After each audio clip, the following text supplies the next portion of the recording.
আমি এই হাদিসটির প্রেমে পড়ে গেছি। আপনি যখন নীরবে ঘরে বসে কান্না করেন, আল্লাহ তখন ফেরেশতাগণদের উদ্দেশ্য করে বলেন, কোন জিনিস আমার এই বান্দার চোখে পানি আনলো? ফেরেশতাগণ বলেন, আপনার বান্দা সুখে নেই, আপনার বান্দা অনেক দিন হাসেনি। এই বলে ফেরেশতাগণ কান্না করতে থাকেন এবং আল্লাহকে বলেন, হে আমার রব, আপনি জানেন আপনার এই বান্দার হৃদয়ে কি রয়েছে, অতএব আপনি তার জন্য সবকিছু সহজ করে দিন।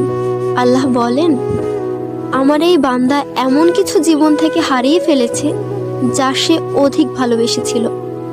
অতএব আল্লাহ বলেন, আমি শপথ করছি, আমার বান্দা তার জীবন থেকে যা হারিয়েছে এর চেয়ে উত্তম জিনিস তাকে এনে দেব, যা দেখে দুনিয়া ও আখিরাতের সবাই বিস্মিত হবে। আলহামদুলিল্লাহ।